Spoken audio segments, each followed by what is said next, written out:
magandang hapon po sa ating lahat.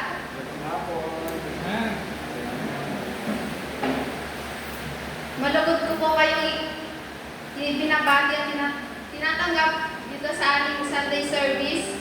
Tunay na isang pagpapala na tayo ay nandito lahat. Upang magkatipon at magkasama-sama po rin siya. Ano man po ang ating pinagdaanan sa nakarang mga araw, ilagay muna natin sa Panginoon ang lahat ng ating alalahanin at buksan ang ating mga puso sa Kanyang presensya. Sa araw na ito, naway maging handa ang bawat isa at tumanggap ng pagpapala, mensahe at nainilana para sa ating Panginoon. At sa pagsisimula po ng ating service, pakinggan po natin ang salita ng Diyos. Inanyayahan ko po si Brother Edward.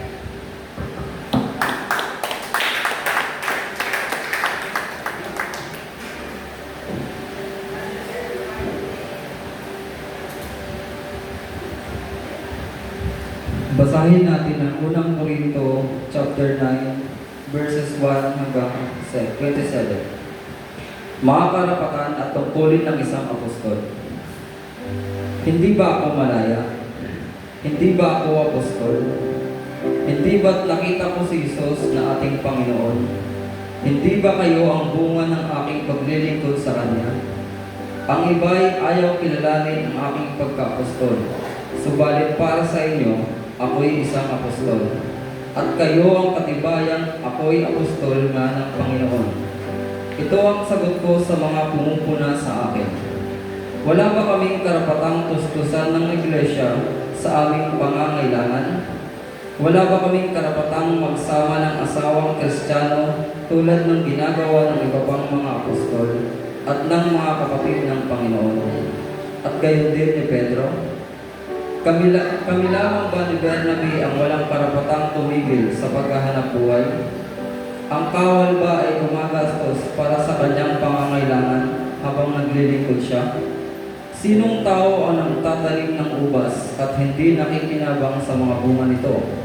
Sinong pastol ang nag-aalaga ng tupa at hindi nakikinabang sa gatas nito? Ang sinasabi ko ay hindi nababatay sa kaisipan lamang ng tao. Ganoon din ang sinasabi ng kautusan. Sapagkat nasusulat sa kautusan ni Moises, huwag mong bubusalan ang bibig ng baka habang ito'y gumigiik. Mga baka nga kaya ang inaalala ng Diyos. Hindi ba tayo ang tinutukoy niya? Alang-alang sa atin, kaya iyon isinulat sapagkat ang magsasakang nag-aalaro at ang naghihiwalay ng mga butil sa uhay ay gumagawa sa pag-asang may bahagi sila sa aanihin. Naghasik kami sa inyo ng pagpapalang espiritual.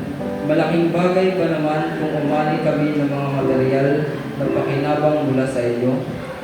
Kung ang iba'y may ganitong karapatan, lalo na kami. Ngunit hindi namin ginamit ang karapatan ito. Tiniis namin ang lahat upang hindi kami magbigay hadlang sa magandang balita tungkol kay Kristo.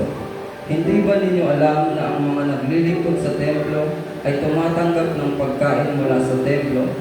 At ang naglilingkod mula sa dambana ay may bahagi sa mga handog na nasa dambana. Sa ganyan ding paraan, ipinaputos ng Panginoon na ang mga nangangaral ng magandang balita ay dapat matustusan ng ikabubuhay sa pamamagitan ng magandang balita. Ngunit hindi ko ginamit ang alinman sa mga karapatang ito, at hindi ko kayo sinusulatan ngayon upang hingan ng tulong. Mas iibigin ko pang mamatay kaysa mawala sa akin ang mga bagay na maipagmamalaki ko. Hindi kayo't nangangaral ako ng magandang balita ay may maaari na akong magpalaki, sapagkat iyan ang tungkuling iniatang sa akin. Sumpain ako kung hindi ko ipangaral ang magandang balita. Kung ginagawa ko ito ng pusang loob, ako ay maaasahang kabayaran. Ngunit ginagawa ko ito bilang pagtupad sa tungkuling ipinagkatiwala sa akin ng Diyos. Ano ngayon ang aking kabayaran? Ang may pangaral ko ng walang bayad ang magandang balita at ang hindi ko paggamit ng karapatang nauukol sa akin bilang tagapangaral. Malaya ako at di alipin ni naman. Ngunit nagpaalipin ako sa lahat upang makahikayat ako ng mas marami sa Panginoon. Sa piling ng mga Hudyo, ako'y namuhay tulad ng isang Hudyo upang mahikayat ko sila. Kahit hindi ako saklaw ng kautusan, nagpailalim ako rito alang-alang sa mga nasa ilalim ng kautusan upang mailapit ko sila sa Diyos. Sa piling naman ng mga hintil na hindi saklaw ng kautusan, ako'y naging parang hintil upang sila'y mahikayat ko rin. Subalit hindi ito nangangahulugang hindi ko sinusunod ang mga utos ng Diyos, sapagkat ako'y nasa ilalim ng kautusan ni Kristo.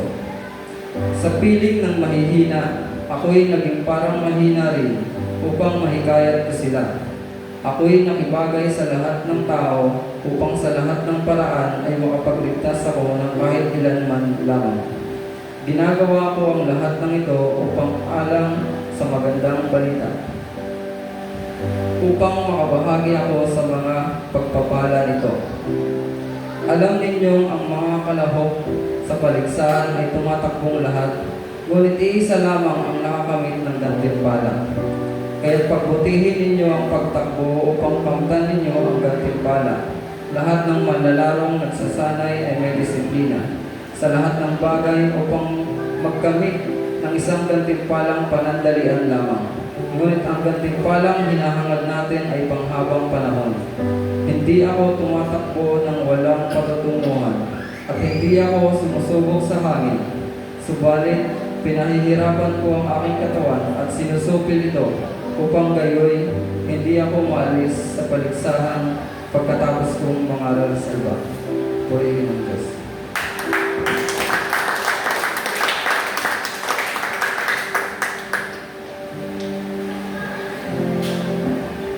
Maraming salamat, Brother Edward.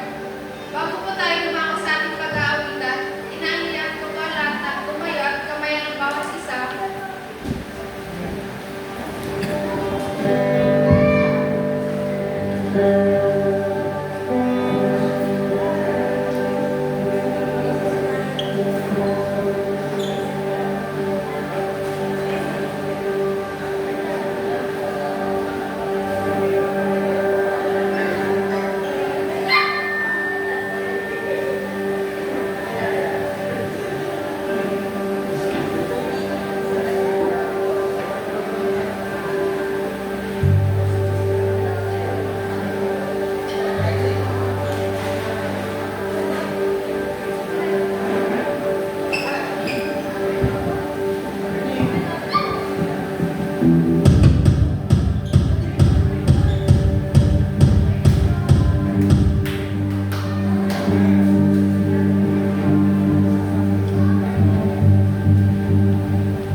Ngayon naman po, iangkat po natin ang ating mga puso para sa ating pag-aawitan.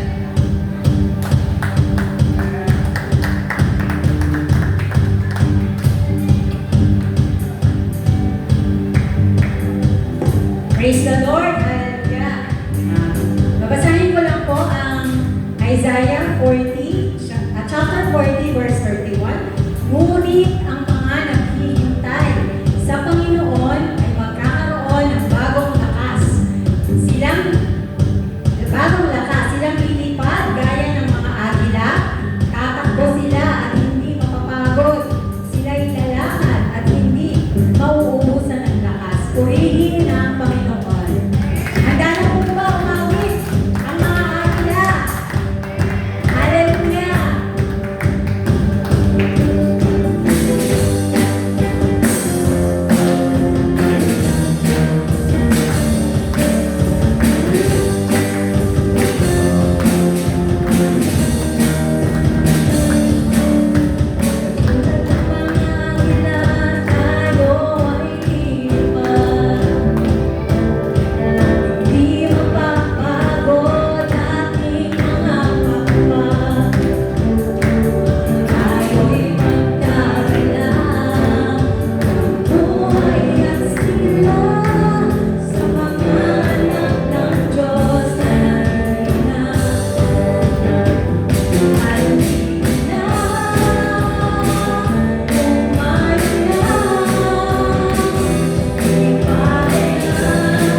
nagtuturo at nagtutuwid sa atin sa araw-araw.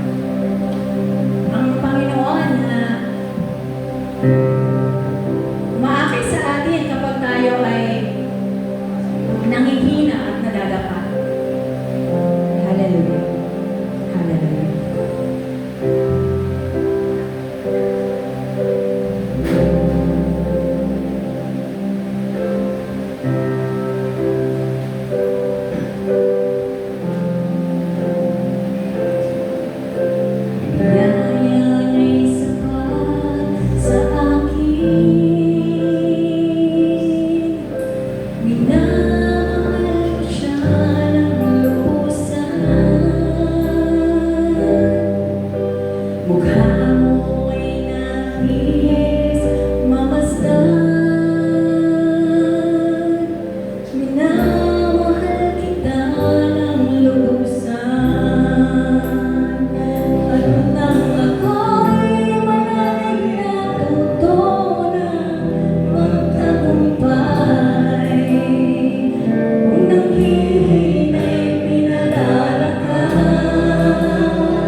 Sapat ka na sa amin, Panginoon, kahit ano po ang mga nararanasan namin, kahit ano po ang mga pagsubok na dumarating sa amin.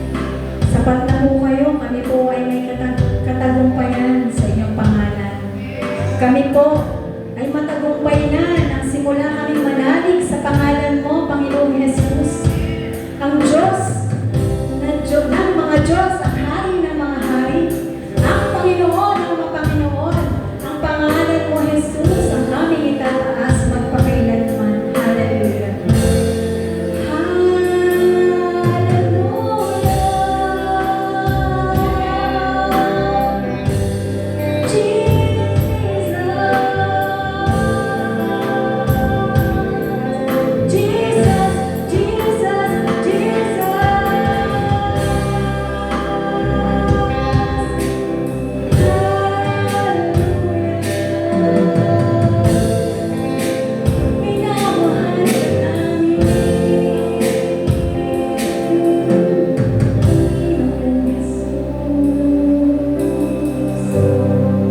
Maraming salamat sa iyo, Panginoon.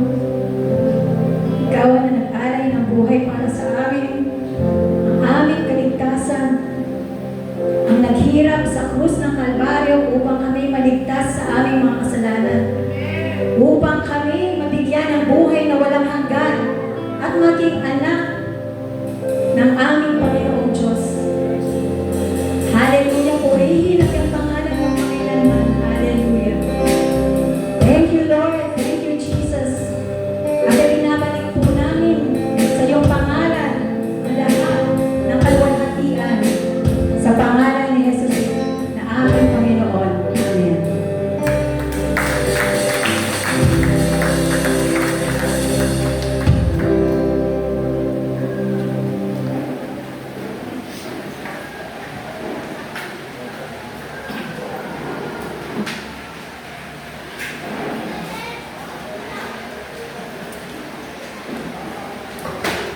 Na-bless po ba ang lahat sa ating pag-aawitan? Sa pagpapatuloy po ng ating service, inaanyayahan ko po si Sister Layani para sa kanyang testimony.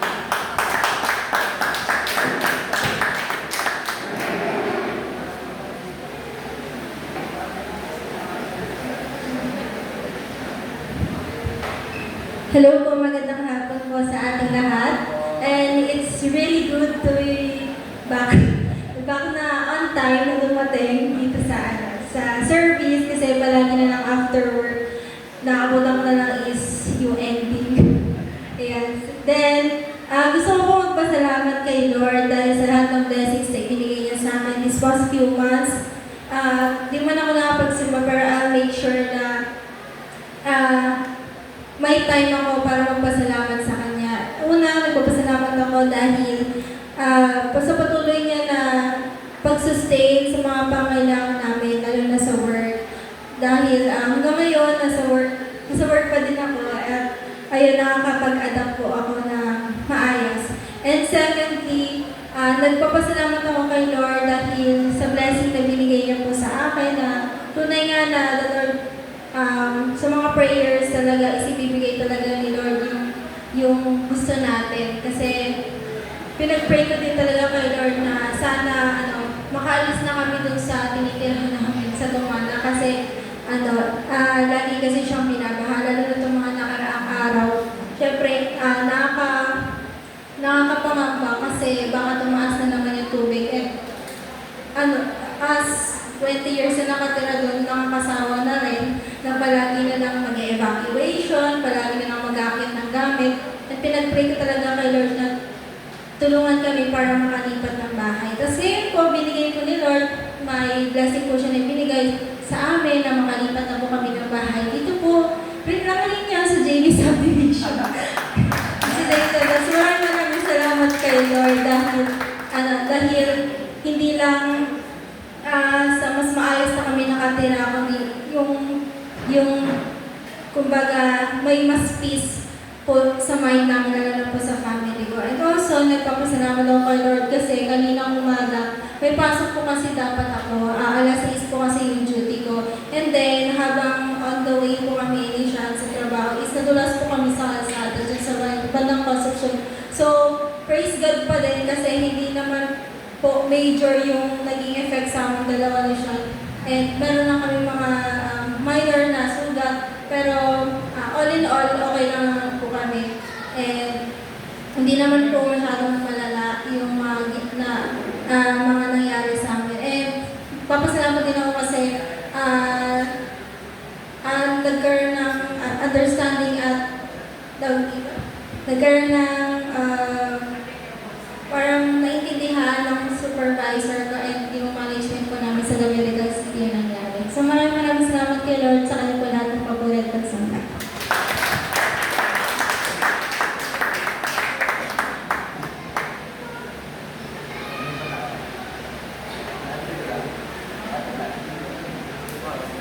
Maraming salamat, Sister Dayani. May nais pa po bang magbigay ng pasalamat sa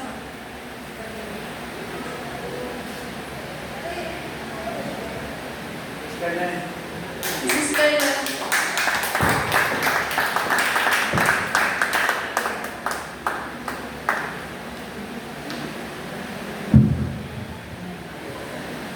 Magandang hapon po sa ating lahat.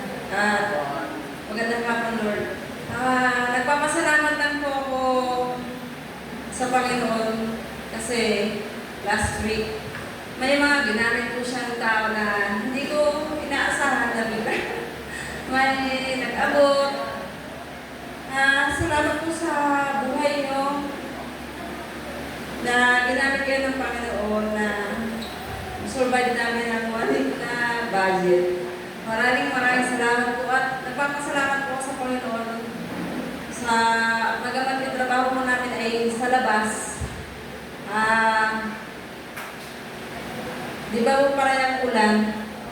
Nakakatakot din minsan kasi kahit may ulan, bababa kami ng creek, maglilinis pa rin.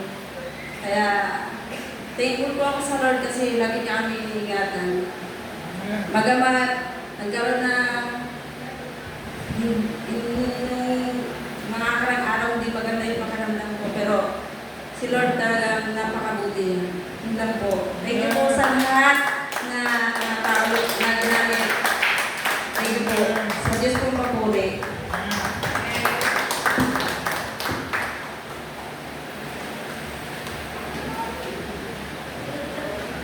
Thank you so much po. Sister Len, tunay nga po napakabuti ng Diyos sa atin. May nais pa po bang magpasalamat? Kung wala na po, dumako na po tayo sa pinakang importante bahagi ng ating service. Ihanda po natin ang ating mga puso at isipan upang tayo maturuan magpalakas at ma-encourage sa mensahe ng Panginoon. Inaniyahan ko po si Brother Philip.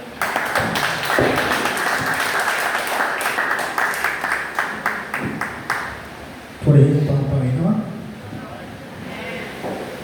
Amen! Magandang hapon po sa ating lahat. Bago po tayo magsimula, tayo po muna ay manalangin. Hallelujah. Aming Ama, maraming salamat Panginoon sa hapon ito o Diyos. Patuloy po kami nagpapasalamat at tiwala Panginoon na ang mga nalalabing oras ng aming pagpapalagi sa lugar na ito o Diyos ay magkaroon ng kabuluhan ng Panginoon sa magitan ng pag-aaral ng iyong mga salita. Tulungan niyo po Panginoon ang iyong abang lingkod na siyang papaliwanag. Ano niyo po ako sa inyong lugar Panginoon. Ikaw lang ang sampawang bahayag Panginoon. At tulungan niyo po kami Panginoon Lord na maunawaan ang iyong nais na sabihin sa bawat isa sa amin sa lugar na ito. Salamat Panginoon Lord sa mga abutin at tinig ng iyong pangangaral sa hapon ito o Diyos. Lord, dalangin po namin ang iyong salita sa mangusap sa kanila Panginoon. Ang patuloy o Diyos Lord na hindi po ito magkaroon ng ibang interpretasyon Panginoon bagos Lord, kundi magkaroon ng malalim na pagkaunawa Panginoon sa iyong mga salita. Salamat po Diyos sa hapon ito. Salamat Panginoon sa lugar na ito na patuloy na ginagamit Panginoon upang maitaas ang iyong dakilang pangalan. Maraming salamat po. Kung aming sa magdalangin sa pangalan na Jesus. Amen. Ako, palapakan po natin ang Panginoon. So sa hapong ito, tayo po ay mag-aaral ng salita ng Diyos. At salamat po sa Panginoon dahil sa kanyang kabutihan po. Narito tayo sa hapon. Tayo po ay, kung mayroon po kayong cellphone na mayroong Biblia, tayo po ay pumaroon sa aklat ng Juan. Sa Juan po, sa Juan, sa John po, sa John. Sa Juan, Kabanata 10, talata 11, talata 14 hanggang 18. Sa John, yan po, ano? Diyan po may nakalagay po dyan na nilalagay dyan. Kasi dito po sa ating dalawang translation kasi ng Tagalog yung pinanggaling na ilagay po, ginamit na ating teksto sa hapon ito. Yung isa po ay ang dating Biblia. At yung isa naman po ay Magandang Balita Biblia. Bakit po nagagano? Kasi doon sa Magandang Balita Biblia, yung kasi verse 14 at 15, pinag-isa po. Wala silang, basta nilagay nila doon, 14-15. Wala ko silang, walang kung ano yung 15 doon, kung alin yung 14 doon. Kaya gumamit po ako ng analad ng lumang Tagalog na Biblia. Ang sabi po dyan, sige po, dyan lang po tayo tingin sa Ako ang mabuting pastor. Dito po, pastor nakalagay. At nakikilala ko ang sariling akin at ang sariling akin ay nakilala ako. Sa 15, gaya ng pagkakilala sa akin ng Ama at nang sa Ama ay pagkakilala ko at ibinibigay ko ang aking buhay dahil sa mga tupa. Ito na po Magandang Balita Biblia, 16. Mayroon akong ibang pang mga tupa na wala sa kulungan ito. Kailangan sila'y ipasok ko rin at mamakinggan nila ang aking tinig. Sa gayon, magkaroon ng isang kawan na may isang pastol.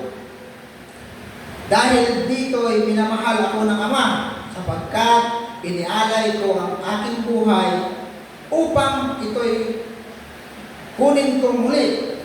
Sa 18 last verse, walang makakakuha sa aking buhay, kusa ko itong ibibigay. Mayroon akong kapangyarihan ibigay ito at mayroon akong kapangyarihan bawiin itong muli.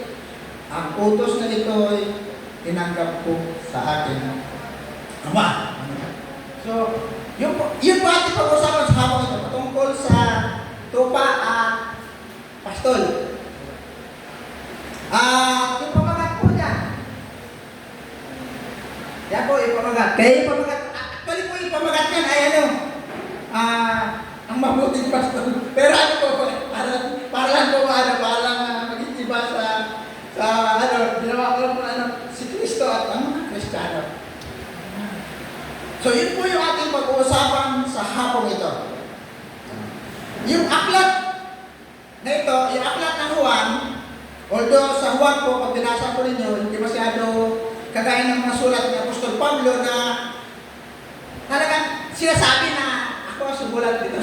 Ang mga sulat kasi ni Apostol Pablo talagang kinikilig niya na siya yung sumulat. Pero sa Juan po, pag hindi mo tayo naingat, hindi mo tayo mapanuri. Sabihin, kung hindi tayo masyado mag-observe, hindi mo natin malalaman na si Juan yung sumulat ng Juan. So, pero si Juan po ang sumulat niyan kasi yung mayroon pong mga source na galing sa labas. Yung sabi po, ang sabi po ng mga naunang manunulat. Yan po. Next.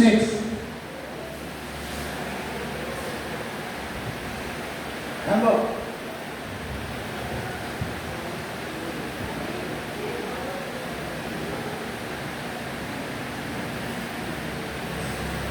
Ang sabi po ng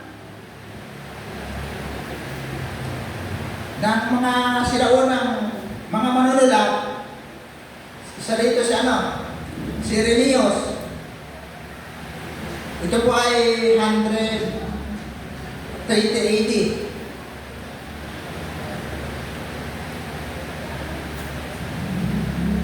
Ang sabi po dyan ay, ito kasi si Irenaeus, yan ay mayroon po itong kaugnayan kay Polycarp. Si Polycarp po, siya po ay disciple ni Juan.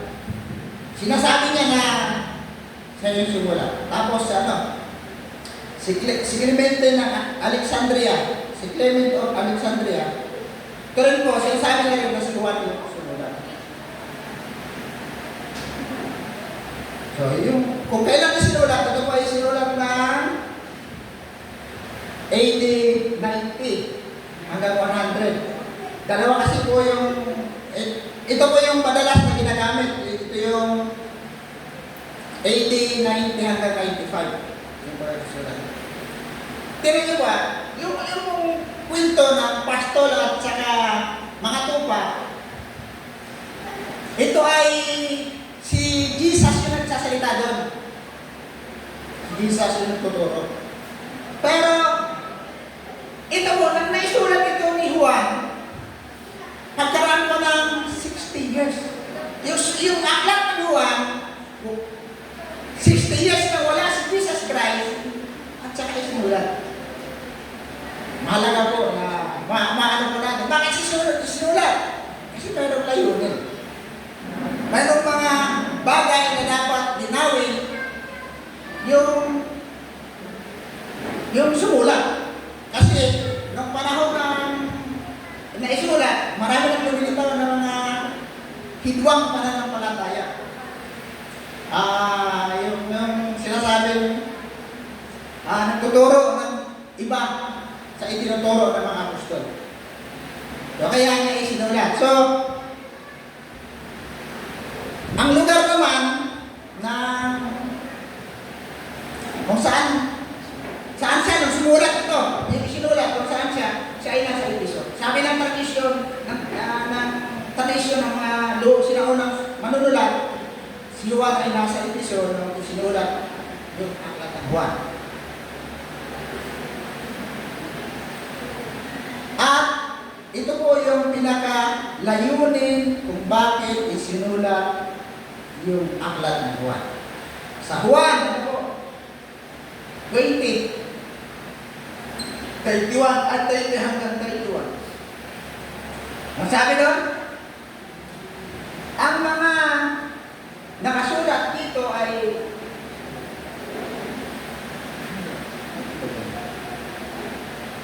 ito po. Andito po kasi sa ano po yan, sa 31. Dito po sa 30. Tatlong po. Marami pang mga himalang ginawa si Jesus na nasaksihan ng mga alagad na hindi nakasulat sa aklat na ito. Ang mga nakasulat dito ay isinulat upang kayo'y sumampalataya. Sorry po, nalaktawan po yun. Sa 31, ngunit ang mga nakasulat dito ay isinulat upang kayo'y sumampalataya na si Jesus ang Kristo, ang anak ng Diyos, at sa pagsampalataya yun ay magkaroon kayo ng buhay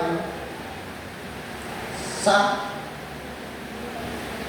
panampalataya. Sa pamamagitan niya ba? Yan po yung pinakalayunin. Kaya isinulat yan.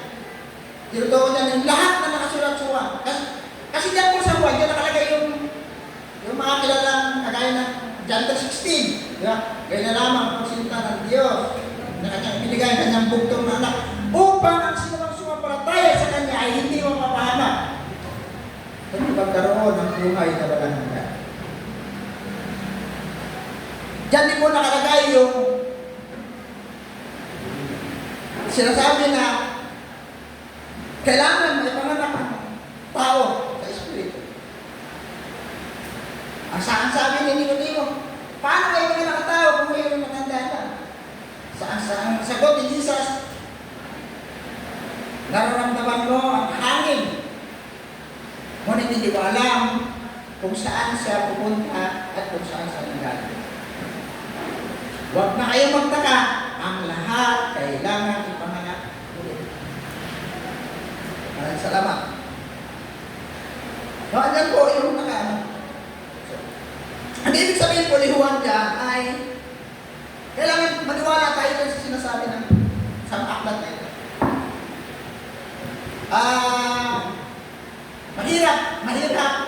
Mahirap magsabi na paniwalaan niya sa sinasabi ko.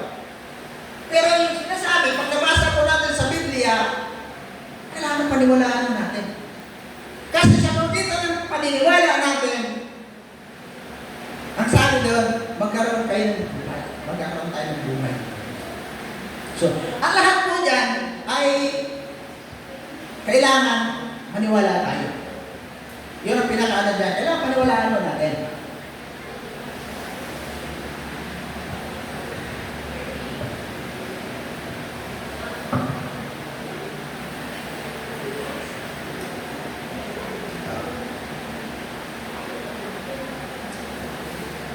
Mga kapatid, maraming mga naghanap ng tagapagligtas o tagapagtanggol at pastor para sa kanilang kaluluwa. Yan po sa Juan Kabanata 10. Pag binasa mo natin ang buo yan, sinasabi niya ni Juan kung ano pa talaga yung layunin ng pastor at ano ba talaga yung dapat na maging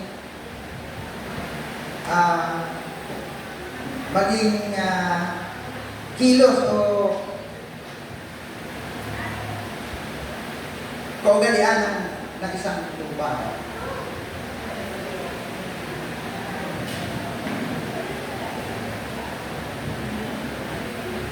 At sa hapon ito, yung ating pong pag-uusapan ay tatlong bagay lang. Yung sa text po na ilan natin, ang ano po dyan ay una, kilala ni Kristo ang kanyang tupa. Pangalawa, ibinibigay ni Kristo ang kanyang buhay para sa kanyang mga tupa. At yung pangatlo, tinitipon at inililigtas ni Kristo ang kanyang mga tupa.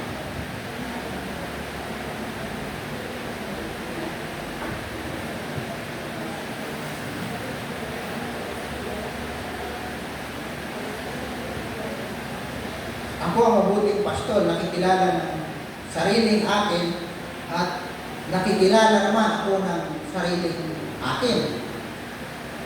Kung paano kilala ako ng Ama at nakikilala ko ang Ama. Ano po? Lagi po, ano po? Ang sabi ko dyan, yung mga tupa daw na ano ni Kristo ay kilala ni Kristo. Ngayon, sa hapon ito, siguro pagka tanungin natin yung ating sarili, ano po? Kilala mo ba si Kristo? O kaya, kilala ba ako ni Kristo? Kasi nga po, pagka hindi tayo kilala ni Jesus, nakakatakot. Nakakatakot. Bakit? Kasi pag hindi ka kilala, wala kang kinalaman sa Kanya. Ngayon, pagka hindi mo naman, pagkilala mo si Kristo at hindi ka naman niya kilala, baka sa pinto-pinto lang nanggaling yung pagkakilala natin. Kaya mahalaga po yung nag-aaral ng salita ng Diyos.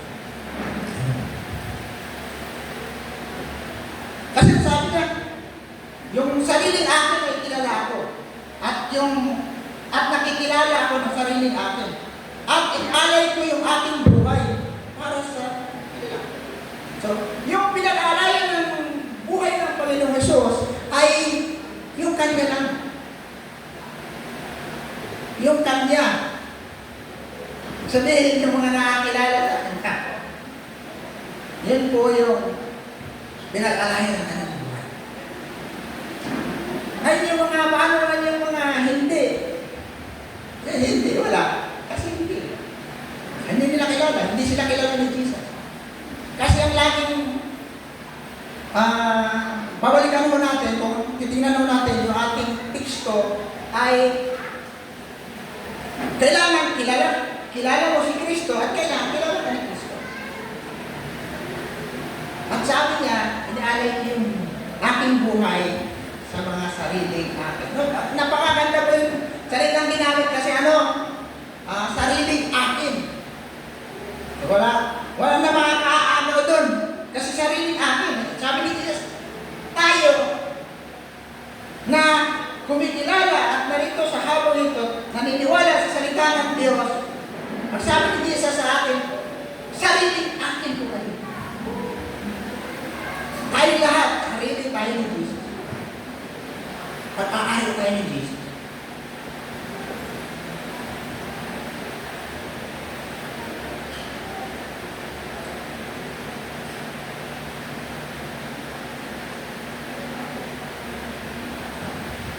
Dito na po tayo. Ito po yung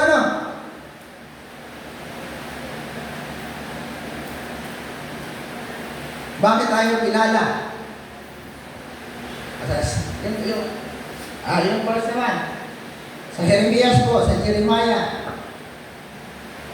Kabanata 1, talata 5. Ang sabi po ay, ito pa yung lumang tipan. Ang sabi po ng Diyos kay Jeremiah, sabi, bago ka pa ipinaglihim at ipinanganak, ay pinili na kita upang maging propeta para sa lahat ng bansa.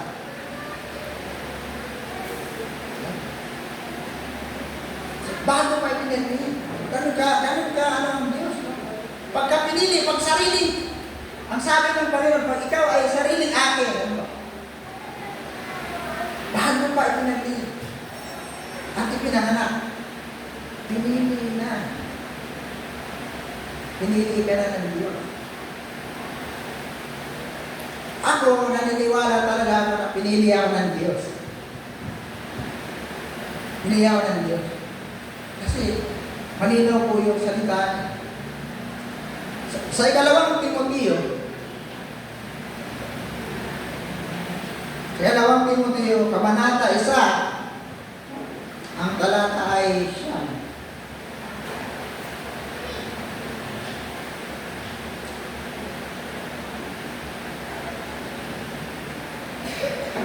Ang sabi po ay, na nagligtas at tumawag sa atin para sa isang banal na gawain.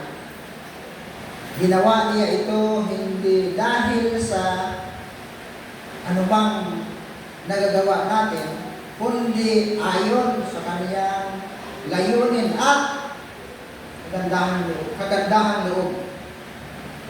Sa simula pa, ito ay ibinigay na niya sa atin sa pamamagitan ni Kristo Jesus.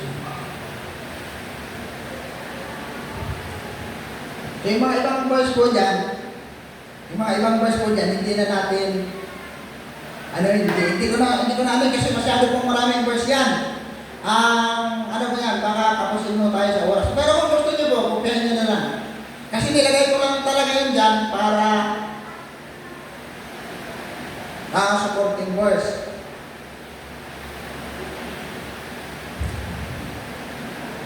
Alam niya yung ating pangailangan.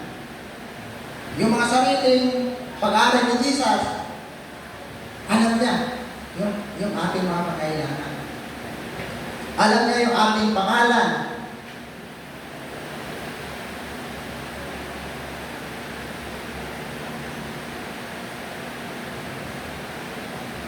Okay? Andyan na po yung mga talata, yung mga verse.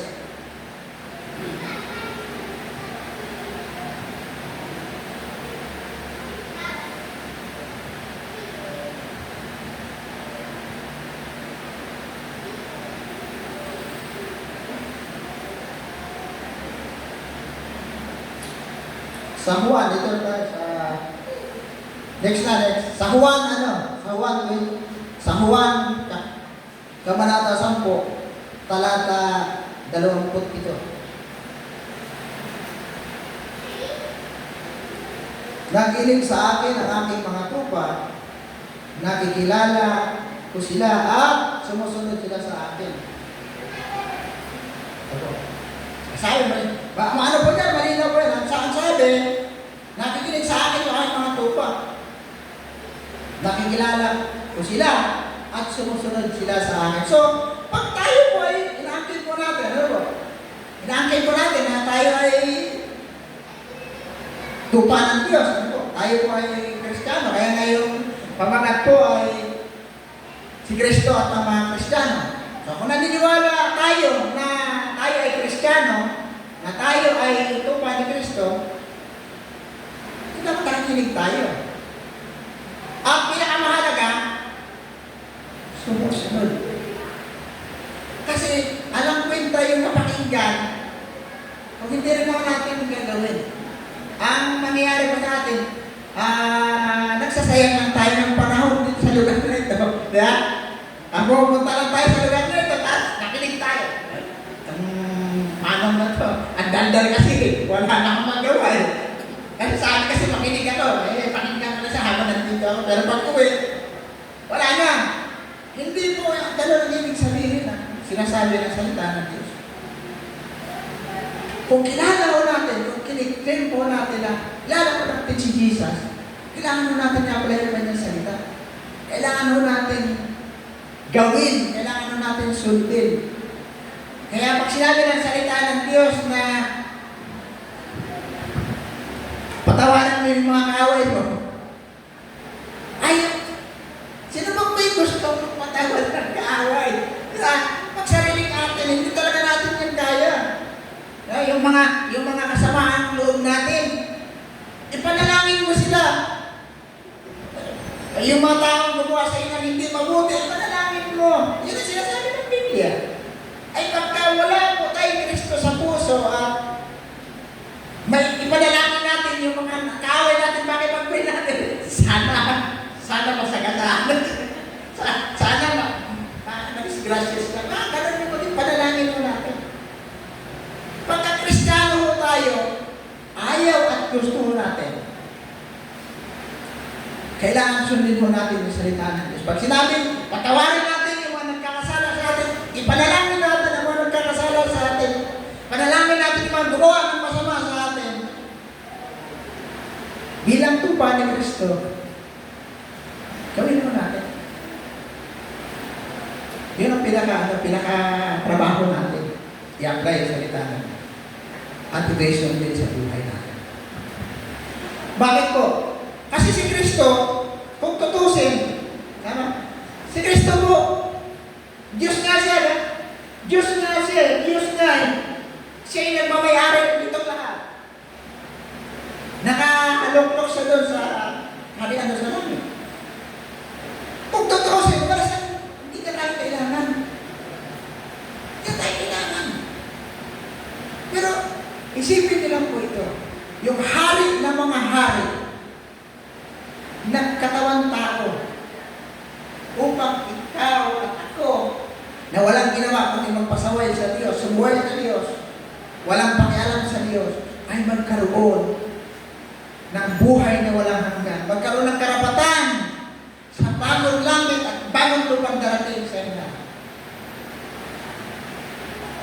Tapos, tayo napagsabihan lang na hindi maganda. Naghihimutok na tayo, nagagalit tayo. Sa buhay ko natin, i-apply po natin yung salita ng Diyos. Kasi yun yung sinasabi nito eh. Yung mga tupa ko, nakikilala ko, at nakikinig sila sa akin. at sumusunod sila sa akin. Purihin po ang Panginoon.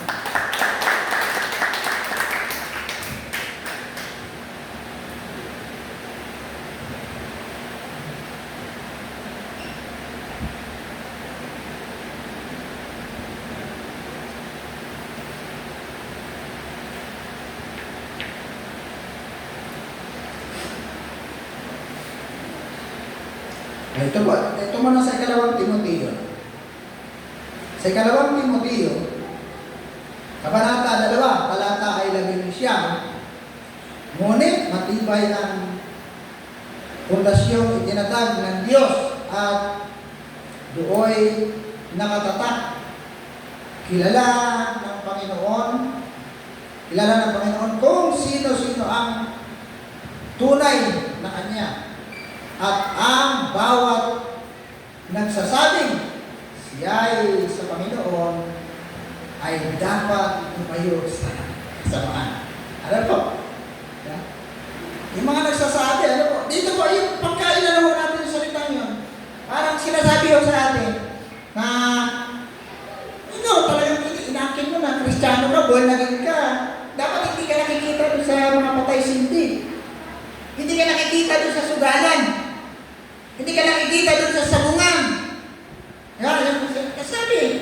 Lahat na nagsasabi na sa Diyos ako. Umiwas sa lahat ng sama. Lumayo sa lahat ng sama. Yan. So, kung Kristiyano tayo, dapat hindi na tayo nakikita sa sa mga chismisan dyan, sa mga palipalipaligid natin. Kasi nga, Kristiyano tayo. Tuwa tayo ni Kristo. At yung tuwa ni Kristo, nakikinig sa Kanya. At sumusunod. Amen? Amen. Amen.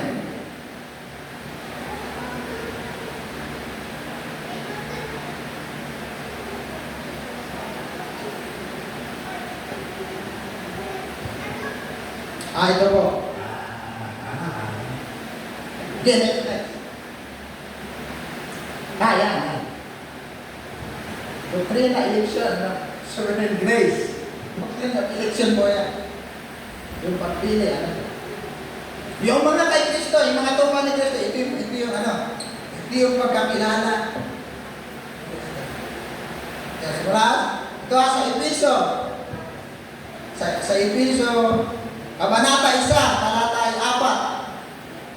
Bago pa likhain ang sanlibutan ay pinili na niya tayo upang maging Kanya sa pamamagitan ng ating pag-ibag-isa kay Kristo at upang tayo'y maging banal at walang kapintasan sa harap niya dahil sa pag-ibig ng Diyos.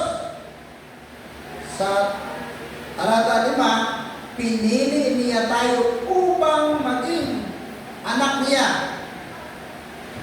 sa pamamagitan ni Jesucristo ayon sa Kanyang layunin at kalooban.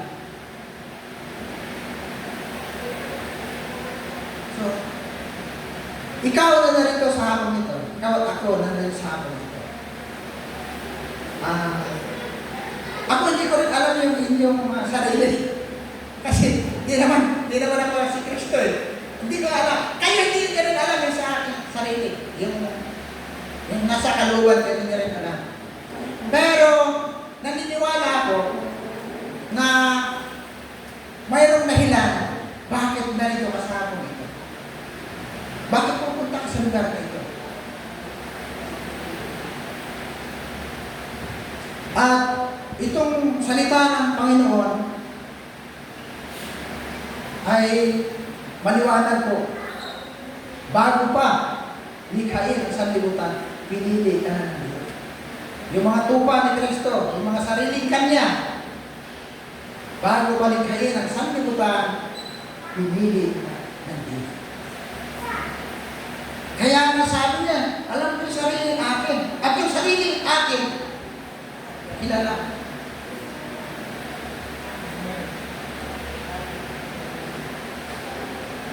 Sa Roma Kabanata siyam, talata 15, hanggang 16, sapagkat ganito ang sabi. Ito mo, maganda to. Sapagkat ganito ang sabi niya kay Moises, kahabagan ko ang nais kong kahabagan, at kaawaan ko ang nais kong kaawaan.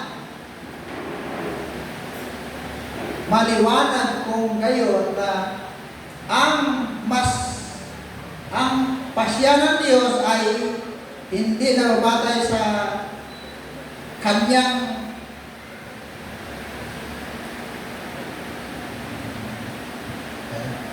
maliwanag kong gayon na ang pasya ng Diyos ay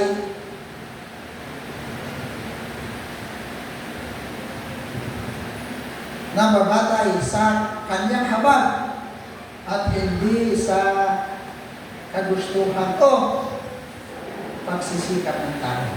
Ano po? Yung mga sariling pag-aaral ng Panginoon, ito pa ng Panginoon.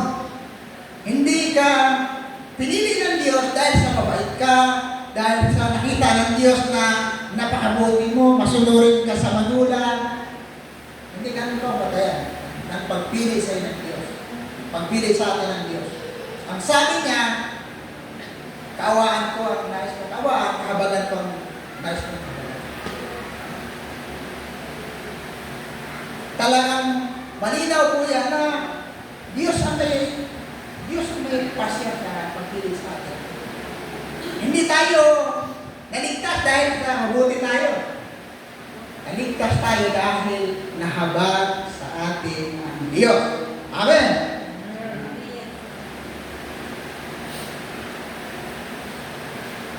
Ito pa,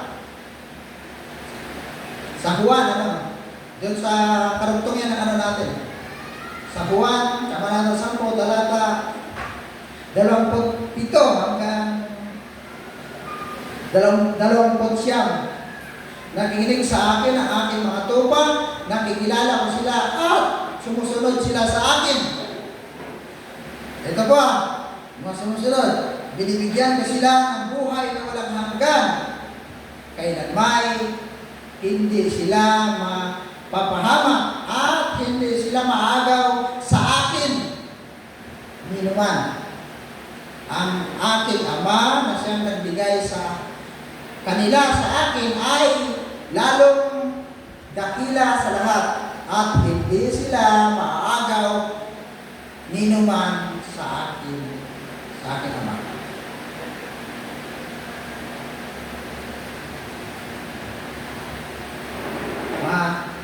Malinaw po yan na wala po anong bagay na pwedeng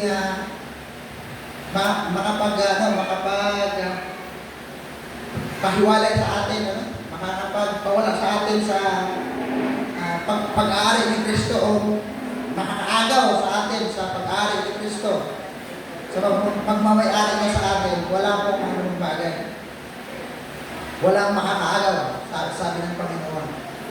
Sa Juan, po? Sa Juan pa rin. Sa Juan, kabanata 6, talata ay 44. Walang makakalapit sa akin, maliban dalhin siya sa akin ng Ama na nagsugo sa akin. At ang lumalapit sa akin ay muli kong bubuhayin sa muling araw.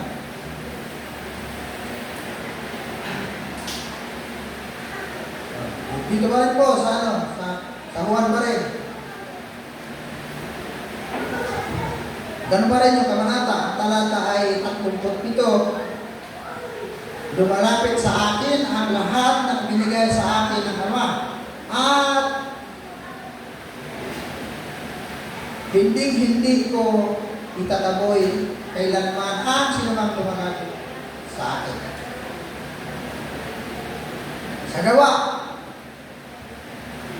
kabanata 13, talata ay 48.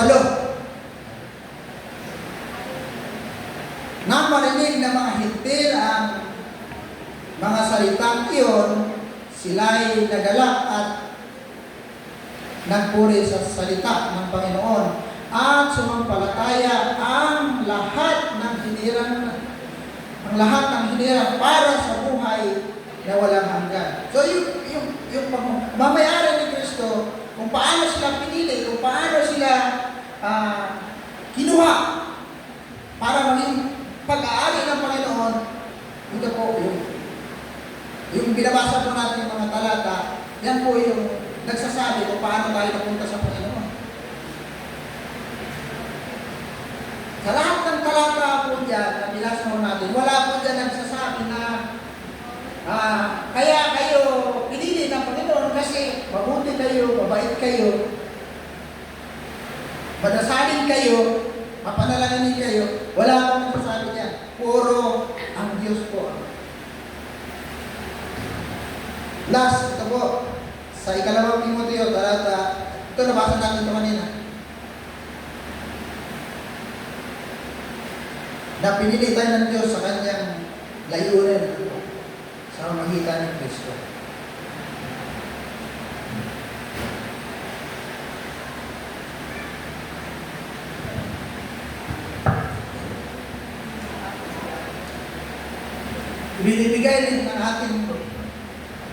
Ibinibigay ng mabuting pastol ang kanyang buhay para sa kanyang mga.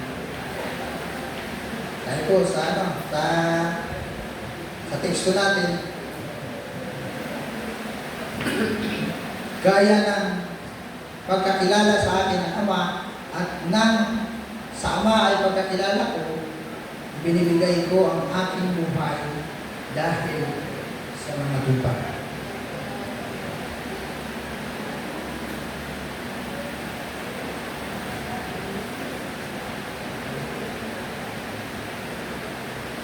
Ang kamatayan ni Kristo ay sacrificial.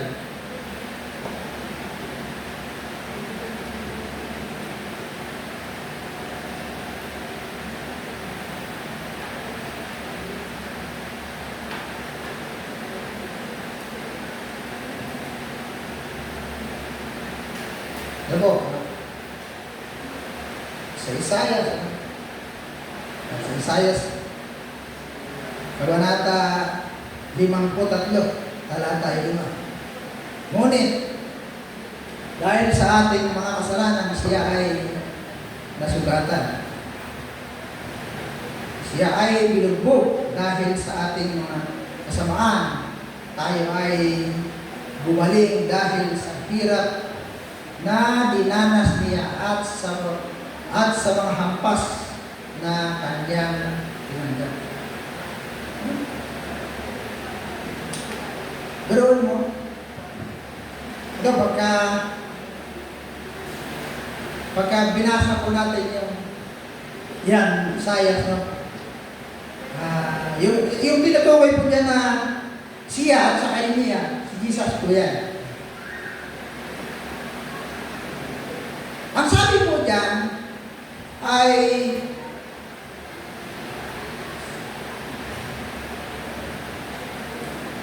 dahil nasugatan ang Panginoon, binugbog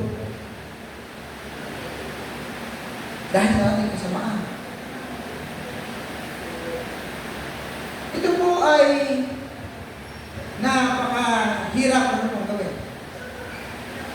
Kaya na sinasabi ko po kanina na kung tutusin, kung pag-isipan mo natin maigi, yung Diyos po, kung hindi niya tayo mahal, kung hindi tayo, yung pag-ibig ng Diyos ay hindi malalim, hindi niya kailangan magkakanta. Pero sabi dito, binugbog siya, hinampas, at ang layunin ng paghampas, at yung mga pinatutungkulan ng kanyang pagkabugbog at paghampas, yung mga taong walang hiya na kagaya natin.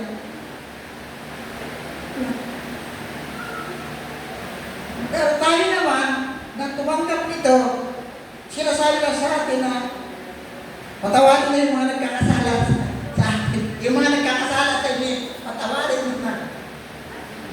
Kung minsan hindi po natin magawa. Diba? Mahirap po yung ginawa ng Diyos.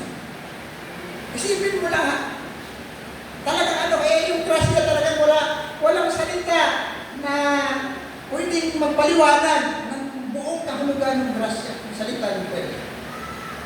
Ang alam lang natin, yung grasya po ay hindi tayo karapat-dapat, ginawa ko tayo karapat-dapat. Pero ito po, isa po sa para po maintindihan po natin yung salita ng grasya. Yung grasya po, parang ano yan? Para maintindihan po natin, ilagay po natin yung sitwasyon natin doon sa kung paano magpatawad ng Diyos. Ang sabi po ng Biblia, doon sa binasa ko natin, siya ay sinaktan, binugbog, hinampas, para tayo ay gumaling, para bayaran ang ating mga kasalanan. Tayo po mga tao talagang limitado po yung ating kakayanan. Madali po magsabi, pinapatawad ko na. Pinapatawad ko yung mga nagkakamali, nagkakasala sa akin, yung mga nanira sa akin. 10 taon na nakakaraan na minamatawataan ko. Pinapatawad ko na sila. Pero wag ko lang sila makita. Kasi yung tao po ganun. Ganun po, likas ng tao. Pero ang Diyos po, ito po yung pagkakaano niya. Kaya nga, ano siya, ito po pwedeng may paliwanag ng kaunti yung salitang grace and mercy. Yung pong ginawa ng Diyos, parang, halimbawa ako po ay mayroong anak na babae. Ito po ay, ito sitwasyon lang naman po. Ito po ay hinahasa, pinatay, sinunog yung katawan. Siyempre dahil may batas. Siyempre pag nahuli yung mapapatawag ka. Bilang isang Kristiyano, pag may batas na, parang batas. At least po hindi ganun po ang ginawa niya. Yung tao na walang hiya, yung tayo na walang hiya, pinatawad ho tayo ng Diyos at lugar na panagutan natin ang ginawa natin, ang ginawa niya, inuwi tayo sa kanyang tahanan. Pinatawad na tayo, kinuha pa tayo, inuwi tayo sa kanila. Dinala tayo sa tahanan niya. At sinabi niya na, ikaw ay anak ko.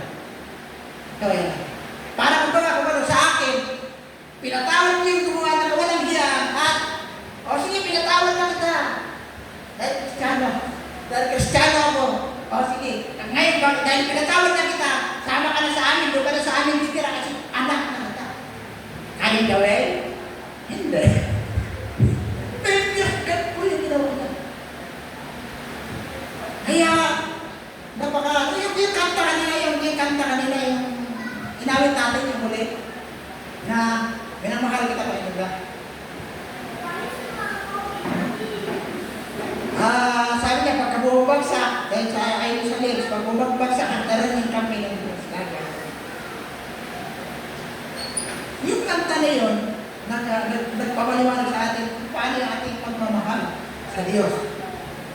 Pero ni Kapitin, hindi yung tutumba sa ginawa. Kasi yung sabi, minamahal kita Panginoon. Minsan, pagka hindi magandang mood natin, pag nakita yung kaaway mo, pag nakita mo, naiiba. Naiiba yung pananahan. Nagagalit. Pero sa Diyos po, pag sinabi, minamahal ka niya, kinalimutan na yung mga kasalanan, wala niya. Kaya ang tungo natin, lugar pa impyerno tayo dahil binamahal tayo ng Diyos, dahil pagmamayari tayo ng Diyos, ginawa na tayo ng panalangin. Ganon po yung grasya ng Panginoon. Purihin po ang Panginoon.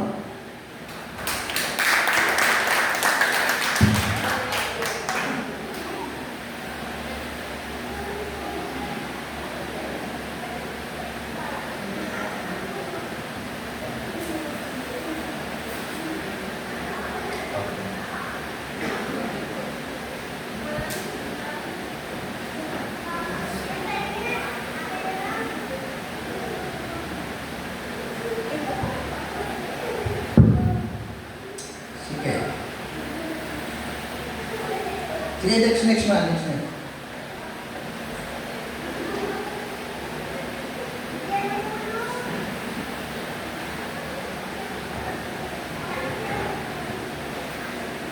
Ito na po, dito na tayo pangatlo na. Tinitipon ng mabuting pastol ang kanyang mga tupa at iniligtas sa kapahamakan. Sabi po doon sa text natin, mayroon akong iba pang mga tupa na wala sa kulungan ito. Kailangan sila'y ipasok ko rin at pakinggan nila ang aking tinig. Sa gayon, magkaroon ng isang kawang na may isang pastol. Dahil dito'y minamahal ako ng Ama sapagkat inialay ko ang aking buhay upang ito'y kunin kong muli. Walang makakuha sa aking buhay, kusa ko itong ibinigay. Mayroon akong kapangyarihan, ibigay ito at mayroon akong kapangyarihan, kunin itong muli. Ang utos na ito ay natanggap ko sa aking Ama. Ano, sasabi mo dyan, mayroong kulungan na may ibang kulungan. Yung pong ibigyan lang po natin ang konting yung kulungan. Yung kasing mga sinauna, yung Israel, hindi po kagaya ng mga nag-alaga kayo ng tupa na pagka sila, tinitipon nila, mayroong kaso. Sa sinaunang Israel po, wala pong ganon. Yung pong kulungan ay yung isang community, yung isang lugar na ito. Para po silang kulungan. Yung isang lugar na ito, isang buong GB, na to. Yung lahat ng mga nag-alaga rito ng tupa, kasi pag mahirap, hindi ka naman hindi naman sila makagawa ng kanya-kanyang mga kulungan. So mayroong malaking kulungan na para sa lahat yun. Para sa lahat. Pagdating ng gabi, lahat ng mga tupa na pinapakain nila doon sa mga kabarangan, dito na doon sa sinasabi ng kulungan na yun. Lahat ng mga naroon sa lugar na yun. Isa yung kulungan. Tapos, kaya sinasabi ng Panginoon na dapat mapakinggan niya. Kasi yung kanilang ginagawa doon, lahat ng mga inalagaan ng tupa, sinasanay nila sa tinig nila. Para pag tinawag, halimbawa, parang code lang ba? Parang code. Parang sisipulang. Pagka yung symbol na mayroong kakaibang symbol na parang doon sa pagpumayari na yun, lahat ng nakaintindi yung tawag na yun, yung mga tupa rin pupunta sa kanya.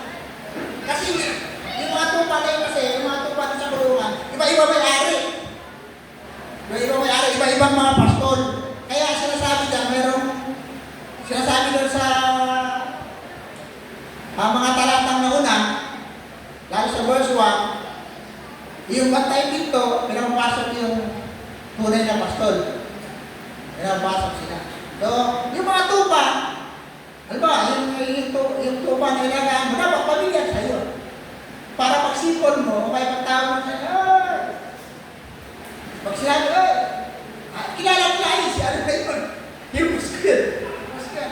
Lahat yun susunod sa akin. Wala kasing aso. Hindi sila gumagamit ng aso. Hindi ka kaya ng mga western na nag-alaga ng iwa na aso. May German Shepherd na mahaba doon sa ikot yun. Sa Israel hindi. Wala. Pero itong dito sa verse 16, na sinasabi mayroong ibang tupa na wala sa kulungan. Marami pong mayroon pong mga interpretasyon niyan. Sino ba yung nasa mga tupa wala sa kulungan? At ano ba yung kulungan na sinasabi dito? Ang sabi po ng iba,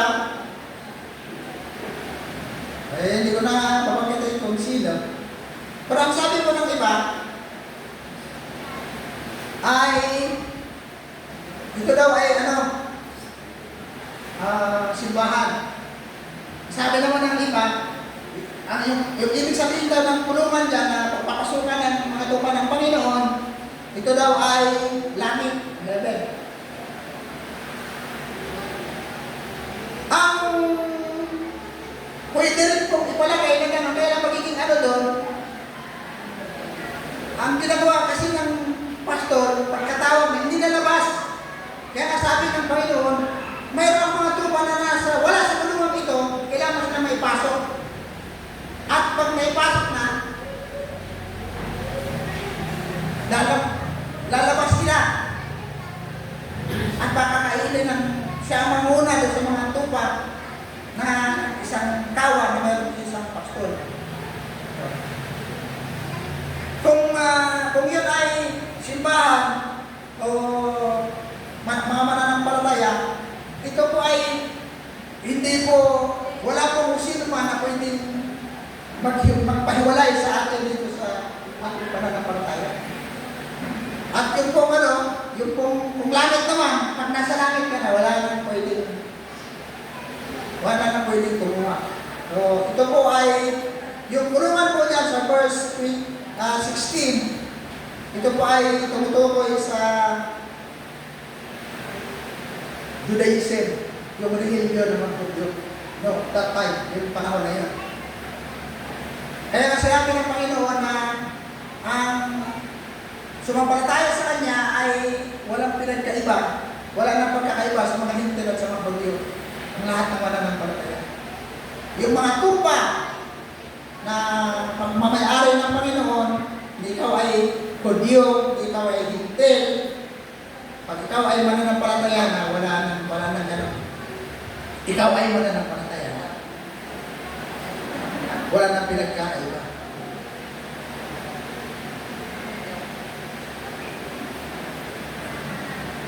Po. Tungkulin po ng tupa, malinaw po. Tungkulin po ng tupa, ang sabi, nakikinig sa akin ang aming mga tupa. Yung tungkulin ng tupa, makinig. Kung inaangkin mo, pinipinig natin na tayo ay tupa ng Diyos, dapat ka nakinig sa salita ng Diyos. At tungkulin naman ang mabuting pastol. Ito pang tungkulin ang mabuting pastol. Ang sabi po ay, binibigyan ko sila ng buhay na walang hanggan. So, yung mabuting pastor natin, si Jesus, siya ang nagbigay sa atin ng buhay na walang hanggan. At kailan pa hindi sila mapapahamak. Proteksyon, itong kulit, isa sa mga tungkulin, pinaproteksyonan niya tayo na hindi tayo mapahamak.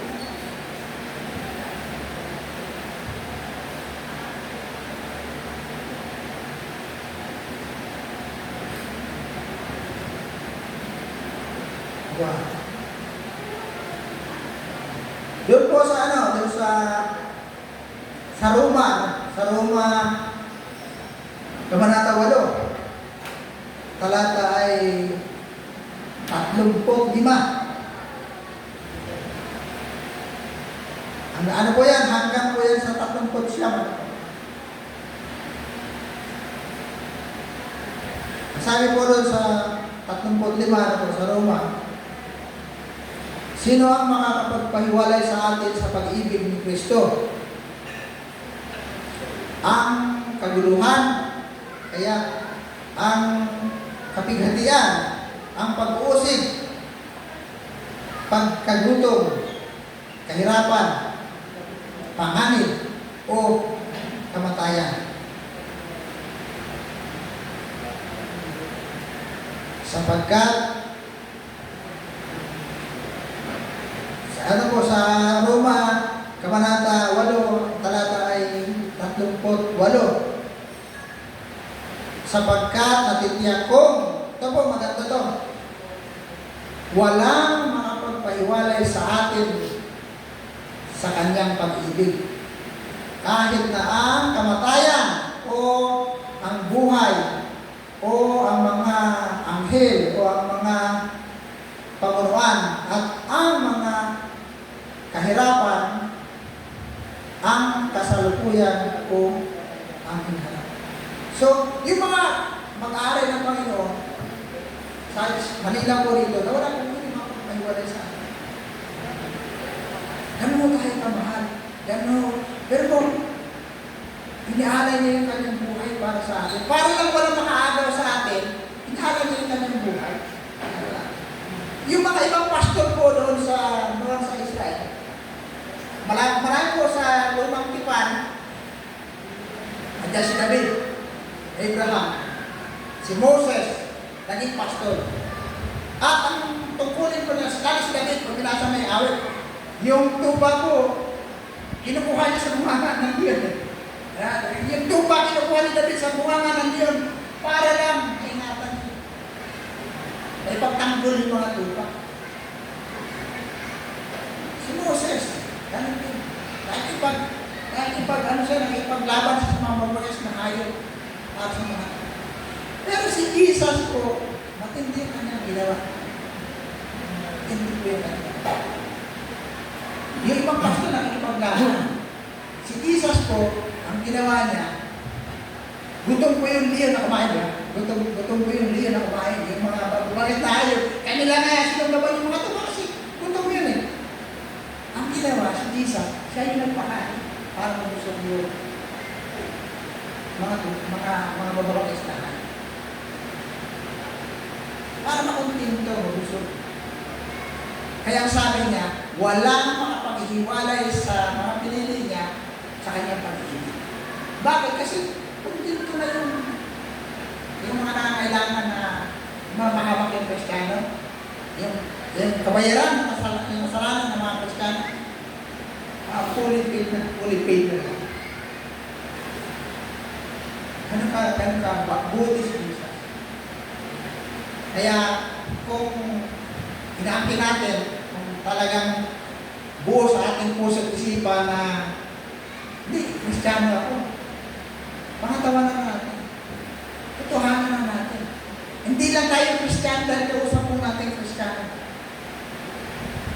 Yeah? Hindi lang tayo tupa ni Kristo dahil ang kausap ay tupa ni Kristo. Maging saan tayo magpunta, saan man tayo dumako sa mundong ibabaw na ito, pakatawanan natin na tayo tupa ni Kristo. Amen. Kaya natin ayuan yung sinasabi ng salita ng Diyos.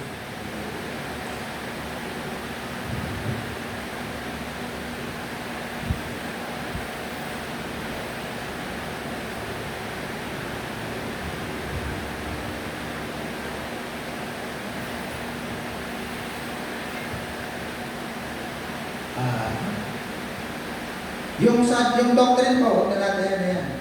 Next lang natin. Next.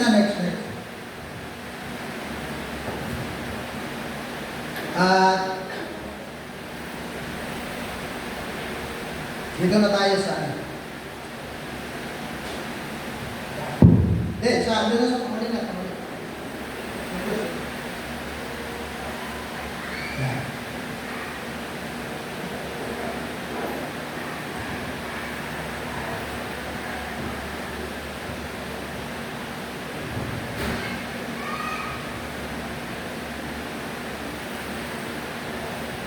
Ang sabi ko dyan, kilala ni Kristo yung sa ating teksto, kilala ni Kristo ang kanyang mga tupa, inialay ni Kristo ang kanyang buhay para sa kanyang mga tupa, at tinitipon ni Kristo ang kanyang mga tupa. Mula sa lahat ng bansa, at muling mabubuhay si Kristo sa upang bigyan sila ng buhay na walang hanggan.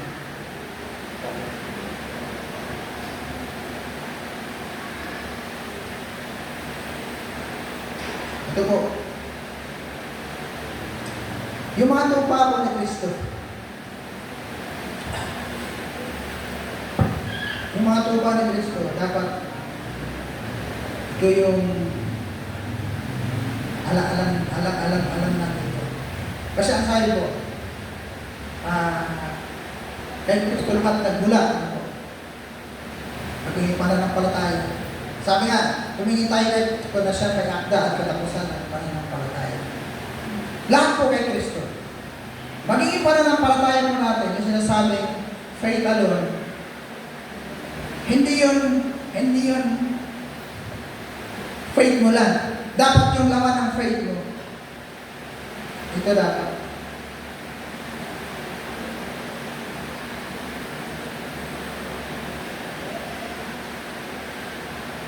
Ito po ay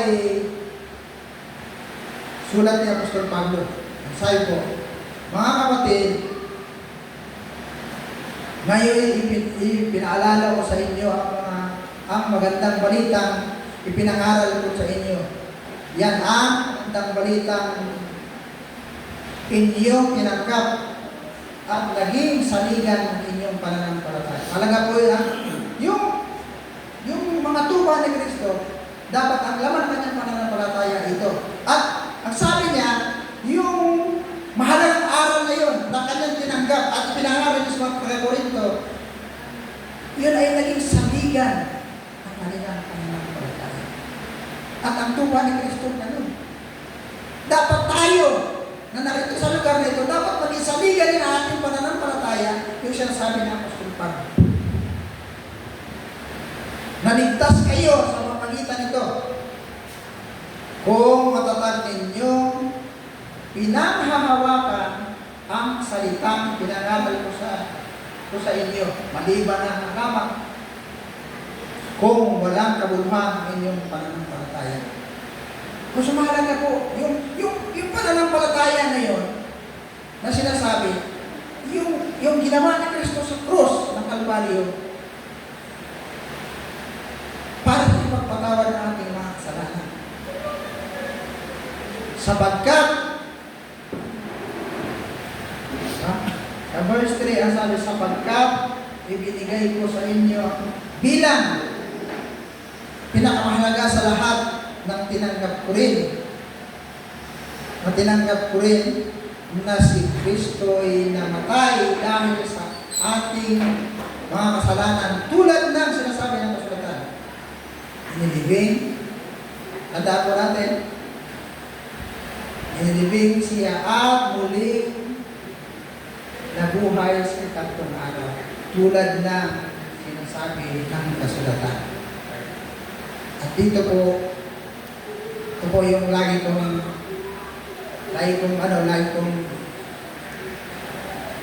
panghuling sa yung sa Juan, Kabanata 14, talata 6, 14:6 ito ng Juan, diyan.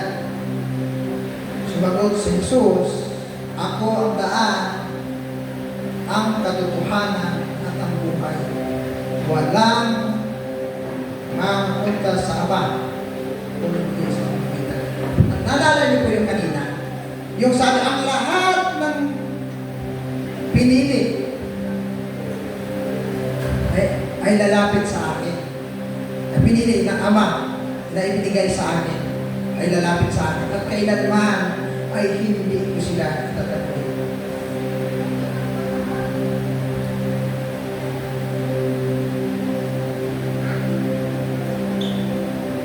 Madali kong isipin na ginawa na ito ni Kristo para sa atin. Buo na ito. Pero pag-isipan din natin maigi na yung ginawa po ng Diyos sa mga pangyarihan sa lahat ay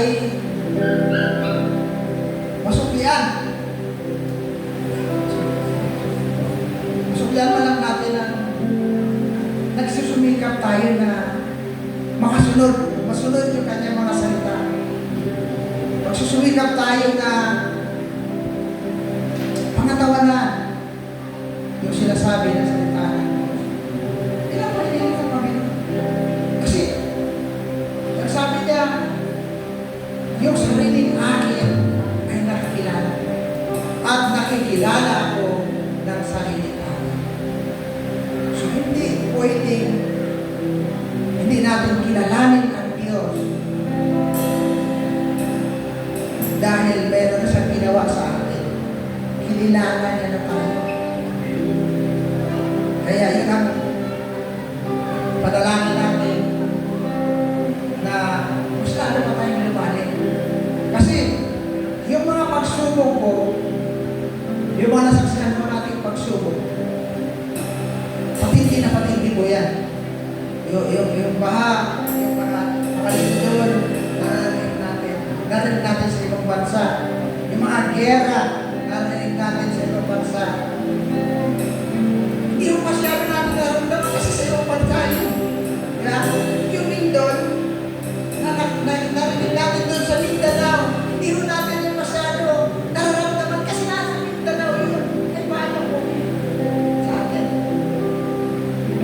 tandaan po natin mga kapatid. Walang mga pagsubok na pinahintulot ng Diyos na hindi natin kayang. Kasi ang sabi niya, tapat ang Diyos, hindi niya susubukin ng higit sa atin.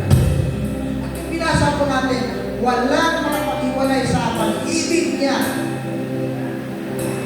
Wala. Sinabi yun, lahat kahirapan, kalutuman, kamatayan, ngayon, o sa hinaharap, walang makapag-iwalay sa atin sa kanyang pag-ibig. Tandaan po natin mga kapatid, na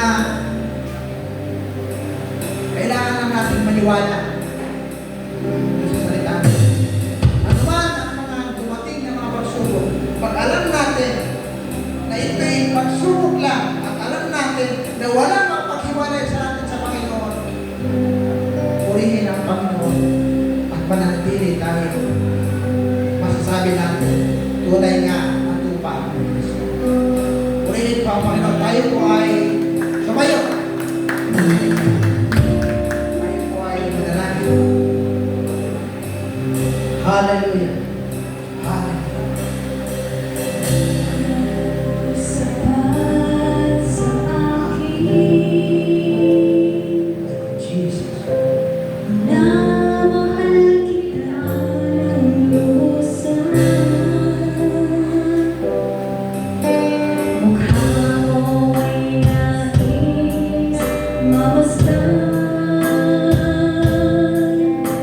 Minamahal kita ng lubusan. At nang ako'y manalay na mundo na magtagumpay, unang hiling ay pinalalakas.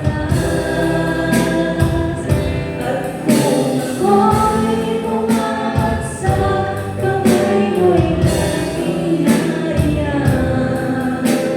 Sa lubos kita minamahal.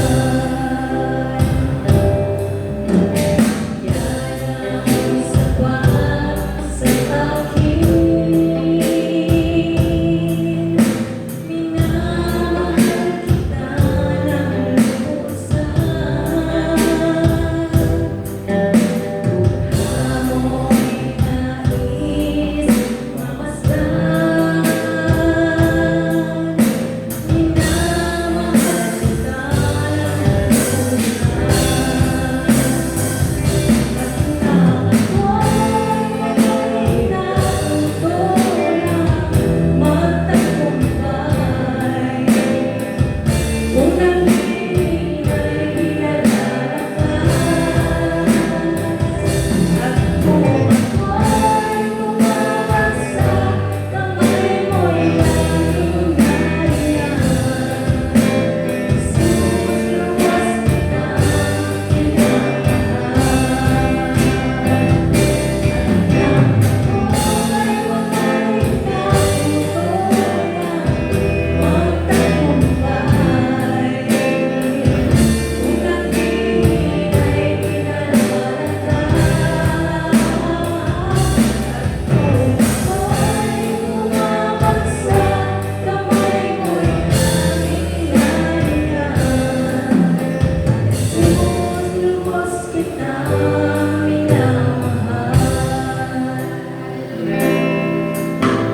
Sinusuwas kita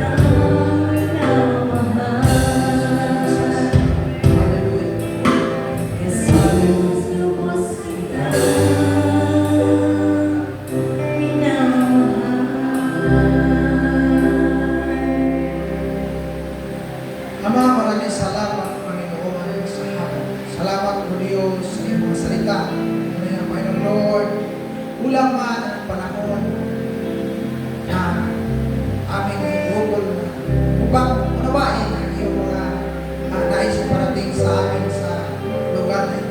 Ngunit Lord, napapasalamat po kami dahil mayroon kang mga salita iniwanan sa bawat isa sa amin. Tunay nga, Panginoon Lord, na ikaw siyang gumawa, Panginoon, na aming kaligtasan. Ikaw ikaw siyang pumili sa amin, Panginoon. Na hindi dahil sa mabuti kami, kundi pinili mo kami, O Diyos, dahil nahabag ka sa amin. Salamat, Panginoon, sa iyong pag-ibig. Ito na nga, O Diyos, na ang pag-ibig mo ay wala nang pag-iwalay, Panginoon, sa amin, sa iyong pag-ibig, O Diyos. Kaya salamat, Panginoon, sa iyong ginawa, Panginoon, sa alay ng iyong buhay, Panginoon, para sa amin. Maraming salamat. Salamat din, Panginoon Lord, sa iyong Panginoon na ginagamit, Panginoon, upang may paliwanag sa amin ang mga bagay na ito. Patuloy, O Diyos, Lord, sinaunang Kristiyano, Panginoon, na nagturo ng ganitong mga katuran, O Diyos, Lord, dalangin ko, O Diyos, Lord, patuloy, Panginoon, Lord, salamat sa kanilang buhay, Panginoon. Patuloy niyo pong pagpalain at patuloy, O Diyos, na masalita ito, Panginoon, Lord, mga katuran ito ay mabuksan, Panginoon, yung aming spiritual na pag-unawa.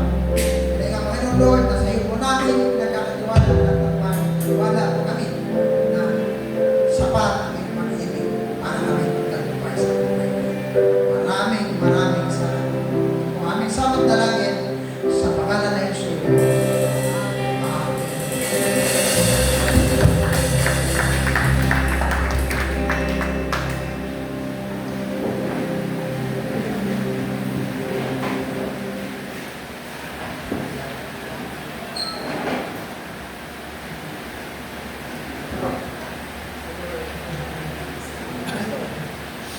Maraming salamat po, Brother Philip, sa napakagandang mensahe. Naway hindi lamang po natin ito narinig, kundi may sa buhay din po natin ang mga aral na natanggap natin mula sa salita ng Diyos.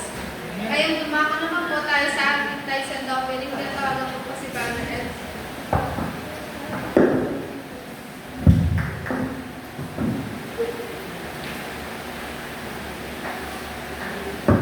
Amen. Hallelujah. Purihin ang Panginoon Diyos.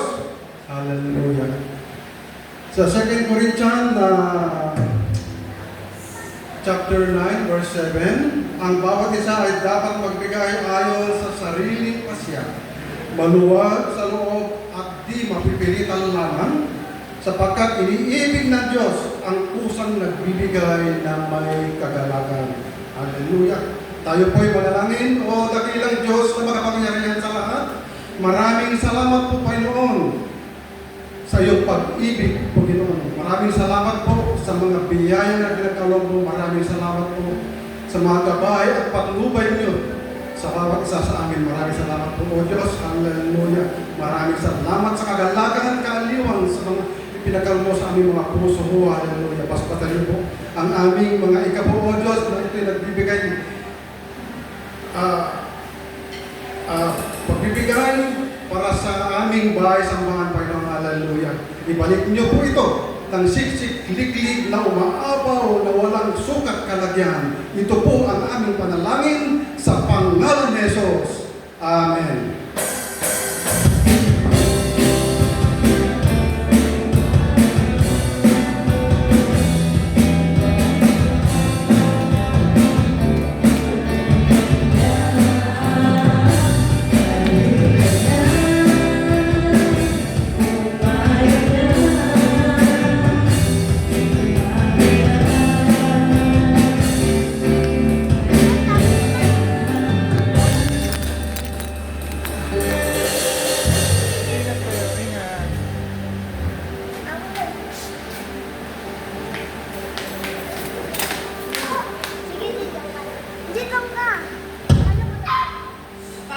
Para naman po sa announcement, every Wednesday po, meron po tayong prayer meeting kay Pastor Bons Pabros, and next Sunday po, dahil last Sunday po ng August, magkakaroon po tayo ng youth fellowship dito po sa ating chapel. And just para po sa kanagkarang announcement, benediction, and closing prayer, tinatawagan ko si Pastor Bons.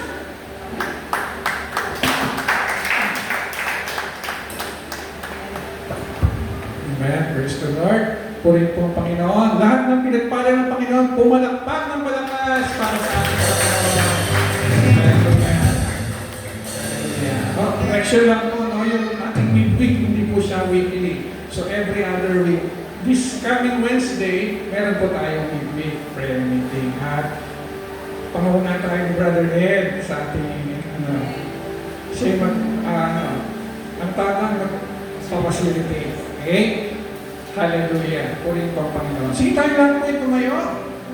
And siyempre, God willing, no, this coming Sunday, kita-kita po tayo ulit dito. And siyempre, ina-acknowledge ko natin yung ating mga bisita for this service. Nandiyan parang nakita ko nakausap ko pa nga pala si Sister Shakira.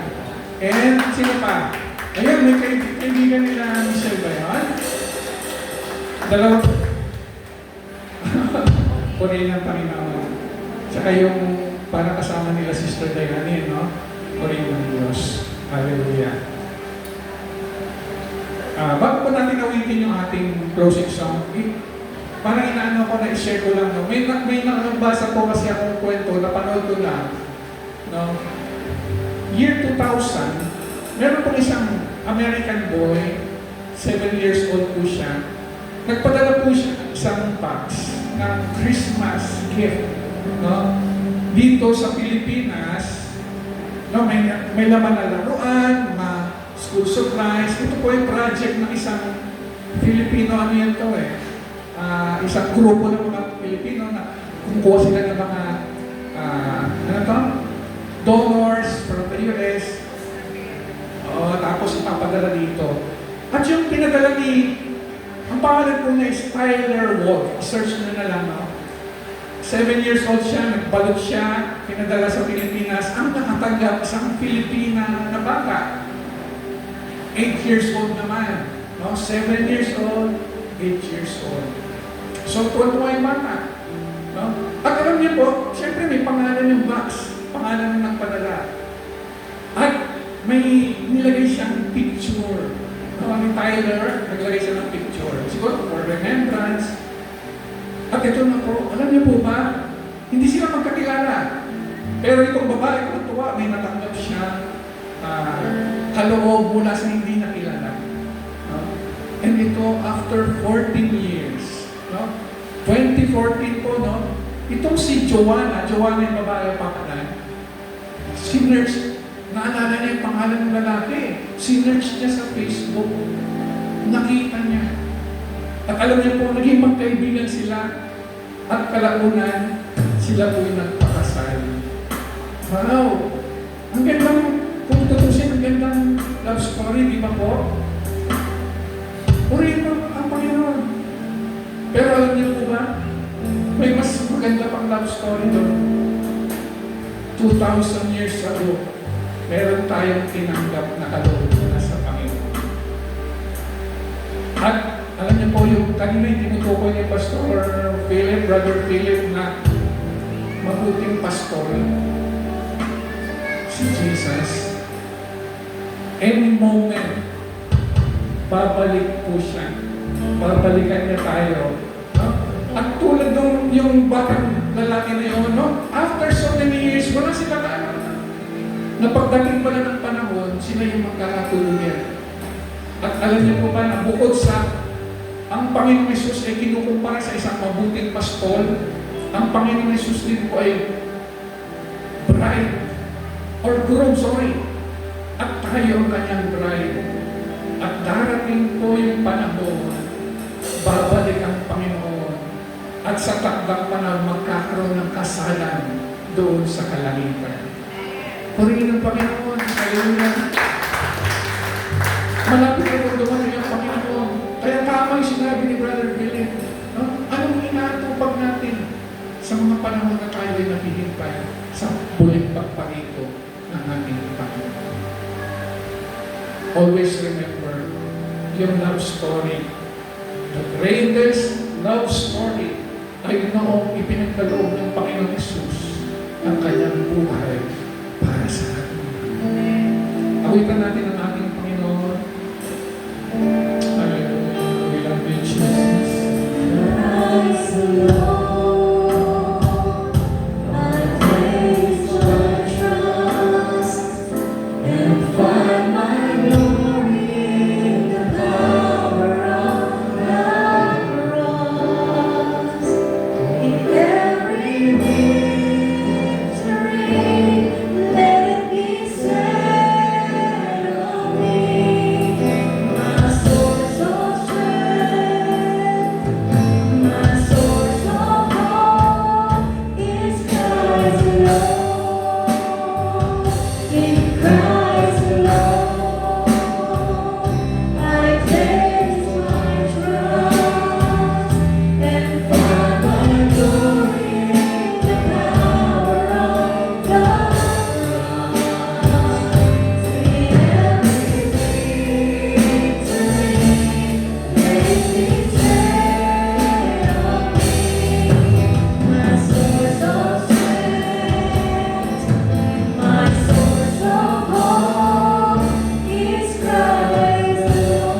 Hindi niyo po kami hinahayaang maligaw, Panginoon. At ang mabuting pastor, ibigay niya ang kanyang buhay para sa kanyang mga tupa. Panginoon, kami po yung mga tupa. At kami ay lubos na nagpapasalamat, Panginoon. Dahil ano man ang pinagdaraanan namin, Panginoon, lagi namin nararamdaman na may mabuting pastor na nag-iingat sa amin. Nagdagpahit sa amin at higit sa lahat, nagbigay ng kanyang buhay para sa amin. Salamat, Panginoon. At ang mabuting pastor na ito ay muling babalik bilang isang asawang lalaki para sa kanyang iglesia na ang asawang babae at magkakaroon ng kasalan doon sa kalangitan. Salamat, Panginoon, dahil may inaasahan kami na muling pagbabalik mo para kunin ang inyong iglesia, ang inyong mga tupa. At kung saan kayo naroon, ay tumuroon din po sila, Panginoon. Maraming salamat, Panginoon. Pagpalain niyo po ang Throne of Grace Christian Community. Pagpalain niyo po lahat ng dumalo sa hapon na ito, ang aming mga bisita, Panginoon, maging yung mga nanonood o manonood sa video. Pagpalain niyo po sila, Panginoon. At tunay nga, maganap ang inyong mga pangako, buhay ng bawat isa sa amin, habang kami ay nag-aaba at naghihintay sa inyong muling pagparito. To you be all the glory, the honor, and the highest praise, Panginoon. Tapos na po ang ating gawain, tanggapin natin ang biyaya at kapayapaan ng Panginoon Isus, ang pag-ibig ng Diyos, ang pagkikipisan ng banal na Espiritu ngayon ang magpasawa ng ating. In Jesus' name, Amen. Amen. Hallelujah. Sige po, palakpakan natin ang Panginoon. At magkaroon mamaya mga elders, pag-usapan po natin yung nabanggit ko na yung magkakaroon ng konting pagbabago sa ating youth service. Purihin ng Panginoon.